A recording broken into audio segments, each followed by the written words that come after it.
पर हाँ, आप कहते हैं कि इंसान कर्मदंड भोगता है और भगवान भी कर्मदंड भोगते हैं।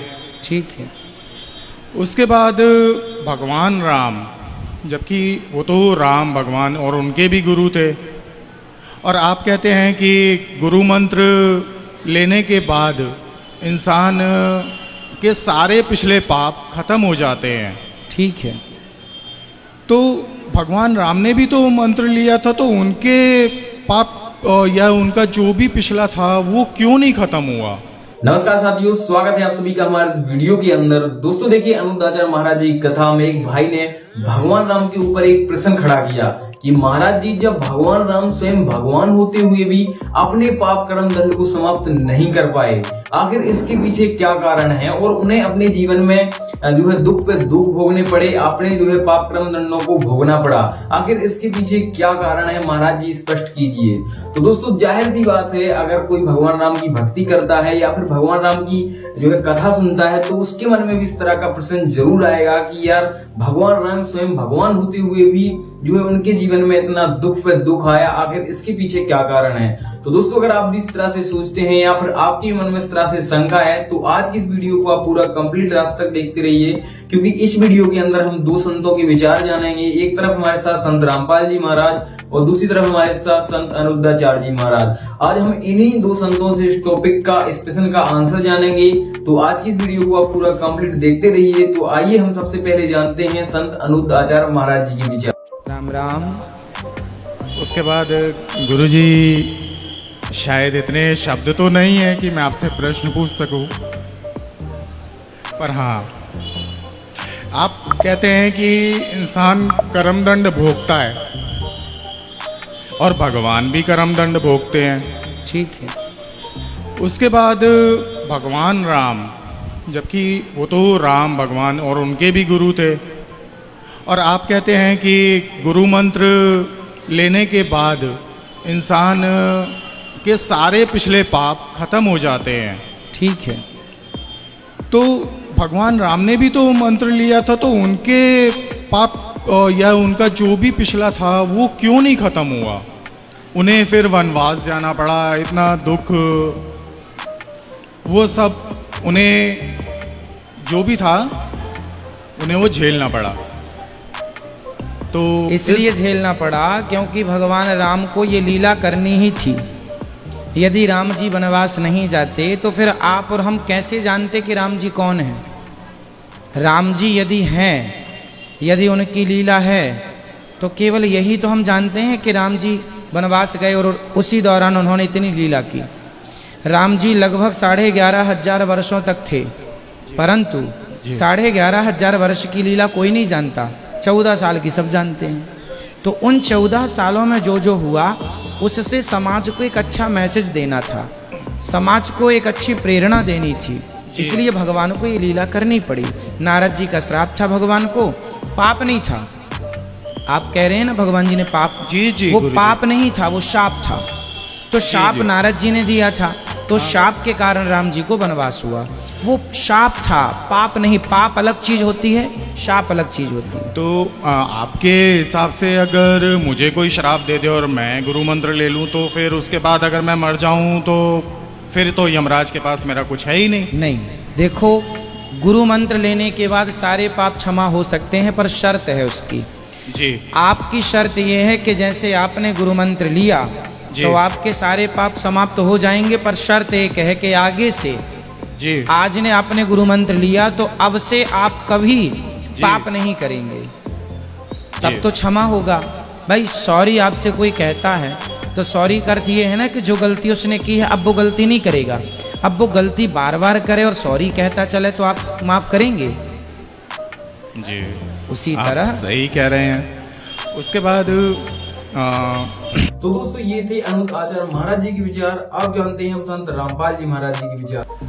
आपको दिखाते हैं कि श्री ब्रह्मा जी, श्री विष्णु जी, श्री शिव जी ये सत्यनारायण नहीं थे, अविनाशी भगवान नहीं थे, ये नासवान थे, इनकी जन्म मृत्यु होती थी। एक झलक दिखाएंगे आपको, समझदार को संकेत बहुत होता है। देखिएगा, श्रीमद् देवी भागवत श्रीमद् देवी भागवत गीता प्रेस गोरखपुर से प्रकाशित है ये। इसके संपादक हैं हनुमान प्रसाद पोदार, चिमनलाल गोस्वामी। ये कहाँ से मुद्रित है? प्रकाशक एवं मुद्रक हैं गीता प्रेस गोरखपुर, गोविंद भवन कार्यालय कोलकाता का संस्थान। इसका एक थोड़ी सी झलक दिखाते हैं। 123 पृष्ठ, तीसरा स्कंध। ये 123 पृष्ठ है। ये तीसरा स्कंध है। भगवान विष्णु, श्री विष्णु जी अपनी माता दुर्गा की स्तुति करते हुए बता रहे हैं, तुम शुद्ध स्वरूपा हो, ये सारा संसार तुम्हीं से उद्भासित हो रहा है। मैं ब्रह्मा और शंकर, हम सभी तुम्हारी कृपा से विद्यमान हैं। हमारा आविर्भाव और तिरोभाव हुआ करता है। आविर्भाव माने जन्म और तिरोभाव माने मृत्यु। हमारा तो जन्म और मृत्यु हुआ करता है। केवल तुम ही नित्य हो, जगत जननी हो, प्रकृति और सनातनी देवी हो। ये प्रकृति दुर्गा को कहते हैं, ये भी ध्यान रखना। ये गीता जी में काम आओगा आपके। भगवान शंकर बोले, देवी यदि महाभाग विष्णु तुम्ही से प्रकट हुए हैं तो उनके बाद उत्पन्न होने वाले ब्रह्मा भी तुम्हारे बालक हुए। फिर मैं तमोगुणी लीला करने वाला शंकर क्या तुम्हारी संतान नहीं हुआ? अर्थात मुझे भी उत्पन्न करने वाली तुम ही हो। ये स्पष्ट हो गया। शंकर भगवान कहता है कि मैं जब ब्रह्मा भी आपसे उत्पन्न हुआ तो उसके बाद मेरी उत्पत्ति हुई, क्या मैं आपका बच्चा नहीं हुआ? मुझे भी उत्पन्न करने वाली तुम ही हो। शिवे, संपूर्ण संसार की सृष्टि करने में तुम बड़ी चतुर हो। ये शिवे उसी को बोलते हैं, दुर्गा को। इस संसार की सृष्टि, स्थिति और संहार में तुम्हारे गुण सदा समर्थ हैं।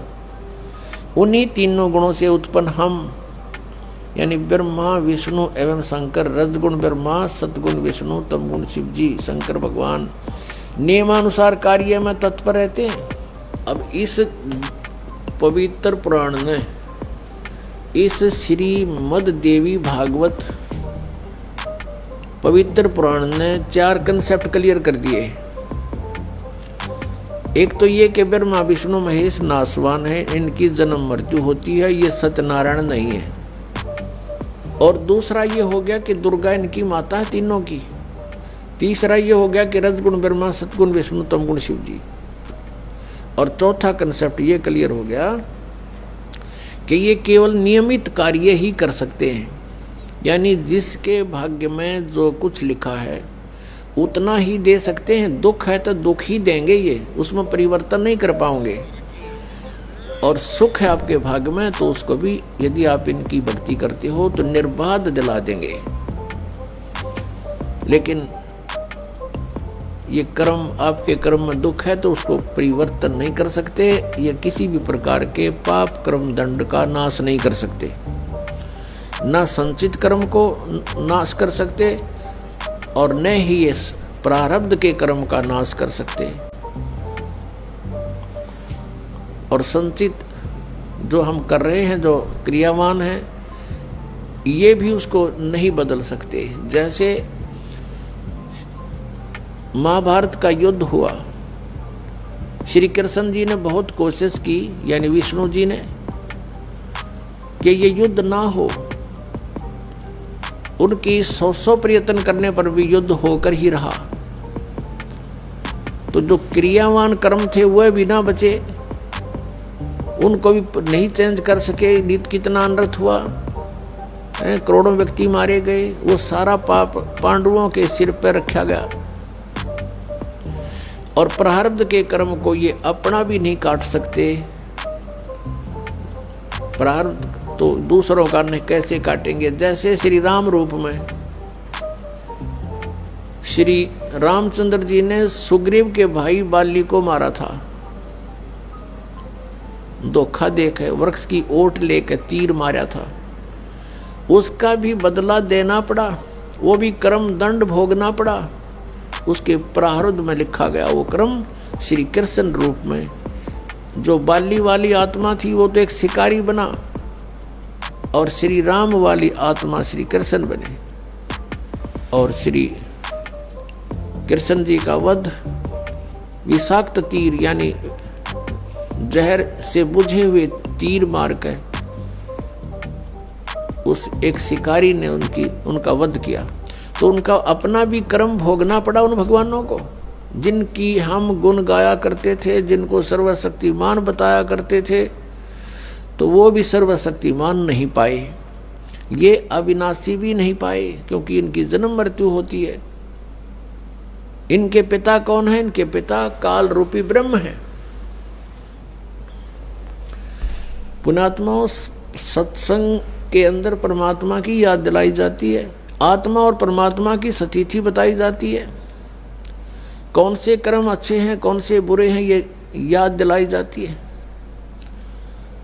और आपको जो मिशन से जुड़ता है, जो भगवान चाहता है, उसको स्ट्रिक्टली कहा जाता है कि ये पाप नहीं करोगे, ऐसा नहीं करोगे तो तुम सफल होगे, सच्चाई है ये। तो फिर वो आपके क्रियावान कर्म भी बदलवा दिए जाते हैं। जैसे कोई शराब पीता है, कोई चोरी करता है, कोई मिलावट करता है, कोई जारी करता है, कोई और बकवाद करता है, वो सब छुटवाई जाती हैं। वो क्रियावान कर्मों को भी चेंज कर दिया जाता है।